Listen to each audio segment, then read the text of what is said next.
Hey guys, hope you're having a great day as well as a great life. This is the top 8 albums in my collection, which by the way is not that big. I probably have like 30 something records, so that's probably going to change and go up because we haven't done too many full album stuff, so I haven't bought in that many full albums. But we might change that pretty soon, so I might have to add some more albums to this collection. And note, this also does not include any albums that we've gotten in the P.O. Box. I wanted to keep this video specifically not involved in this P.O. Box records. Maybe at some point in the future we can have like a video where we talk about our favorite records from the P.O. Box openings and things like that. Also important to note that this is completely subjective, and this is actually not me putting any bands above other bands in that way, but more so just what albums am I more likely to play, I guess, and which ones I might enjoy more. But more so, this is just like, of my 30-ish records, these are my favorite that I have in my collection. Alright, and to start off with number 8, we got some Tool, we got Lateralus, and my dad actually showed me a few Tool songs when I was growing up. The main one that you guys probably know is Schism, that I showed Alex in a music share a while back, along with like 46 and 2. Either way, I explored Tool a lot more with Alex here on the channel, main ones being like Lateralus and Parable into Parabola that are off this record anyway, that we've done, and The Grudge I think is also on this as well. But yeah, I think this is an amazing record, and those have become some of my favorite Tool songs, and I went and bought this after we did those big songs off the album, and it's great. I think Tool brings a lot to the table. Alright guys, and for number 7, we're going to have Boston's Debut. Now, I covered most of these songs with Alex on here, and there's a couple that we didn't hit, and I was like, oh, you know what, I can't wait. I went and bought the record. I've been playing it on my turntable ever since. It's just an amazing record, one of the best debuts of all time from what we've heard so far, and the album cover is just totally sick. It has the freaking upside down guitars, and it's just a great album, and it's just a very feel-good album. It's awesome. Awesome stuff. Alright guys, and for number 6, we got Jimi Hendrix, the RU Experience compilation album, and ooh, funny story, when I first bought my turntable, this is actually one of the first records I bought just because I was wanting to get into Jimi Hendrix, and I didn't really explore it much at all, just because at that point I had just started YouTube, and I was like, oh, I can't give away Jimi Hendrix, it's like one of those great big names. I did a couple songs with Alex on Patreon, like Purple Haze, Little Wing. I think we did like a Wing Cries Mary instrumental or something like that by accident on our 5K Drunk Reaction when we meant to do the actual song. Either way, after that I decided I could not wait. I've been bumping it ever since on the turntable, and it's just a fantastic album. Alex definitely needs to hear more from this. And important note, the drummer on this is sick, completely sick. He does not get enough credit, but yeah, Jimi Hendrix, super awesome, great songwriter, and just a great album all around. Alright guys, and for my number 5 pick, we're actually going to have an artist that you guys probably don't know too much about. It's going to be Tame Impala, the album Currents. And this is such a great album. Through my high school, it was actually known as like modern day kind of like trippin' music, so I was like totally all about it. No, my girlfriend loves this album. She's one of the main people who got me into Tame Impala, but it's so great, and he's actually credited a lot of his influence for this record back to Syd Barrett, Piper at the Gates of Dawn, a lot of early Pink Floyd stuff, and basically just like 70s psychedelic type stuff in general. But no, it's a fantastic album. It has tons of groovy bass lines, and this is an album I can comfortably throw on the turntable and just get rolling whenever I have friends over who might not be as in tune with like 70s and like older music like this. Basically, like it has all those things that I like from older style music, but also has like a modern kick, and I can kind of throw it on with whoever's in the room, and no one's gonna hate on it. That's a great record. Alright guys, and for my number 4 pick, I'm probably gonna get a lot of hate for this, maybe some dislikes out of this, but this is how you know I'm keeping it real. I got Dave Matthews Band Crash, one of my favorite albums to bump. My girlfriend loves it. We love throwing this one on and just hanging out. This album is actually, I grew up on Dave Matthews Band, and he's one of the artists that really got me into music, got me appreciating good songwriting and just great instrumentation. This has killer saxophone, killer violin work, great songs like Number 41, and To Say Goodbye. You got like Two Step. It also has Crash Into Me. That's like his radio hit, you know, but it's all right, but not as good as some of the other cuts that are on this album. But no, this is one of the albums and one of the artists that got me to love music, and I probably wouldn't have started the channel if I didn't get that love of music, which, you know, eventually led to me going back, you know, into the past. So I gotta give credit where credit's due. You guys should also. Great album. Alright, and my number 3 pick on this list is another artist that I don't really talk about too much, but I also grew up on him. My dad loves this this group, and that is actually some Depeche Mode. This is kind of more like 80s-ish psychedelic. It's kind of psychedelic and trippy, kind of.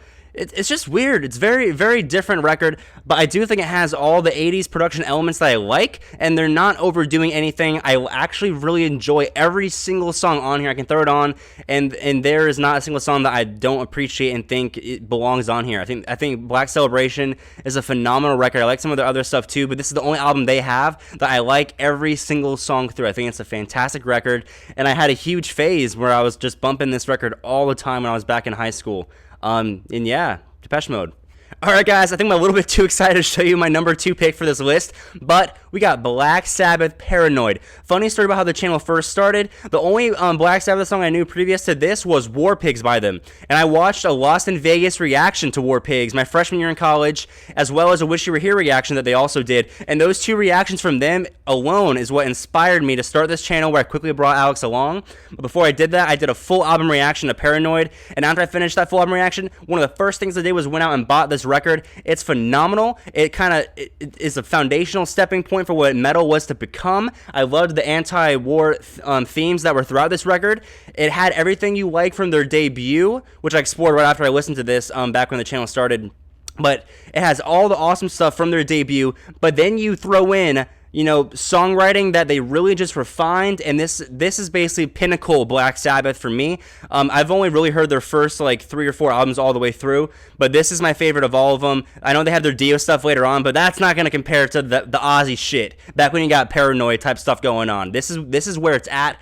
I love every song on here for a different reason, and it's just one of my favorite albums, and I just love it so much. Alright guys, and I'm going to show you a couple of my honorable mentions before I show you my favorite pick of all of my records.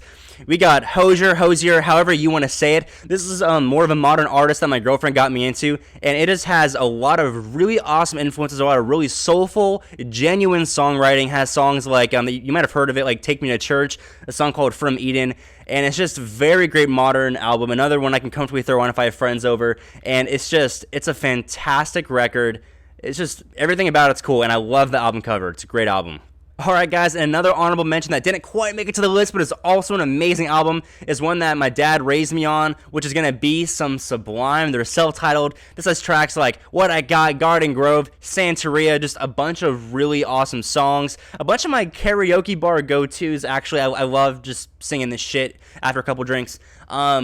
But no, it's just a fantastic album. It's another album I can comfortably throw on when I have certain friends over, you know, buddies from high school and stuff like that. But no, it's just an awesome album. I love the album cover, and just really good vibes. All right, guys, and we are here. The number 1 pick, the favorite album I got in my collection.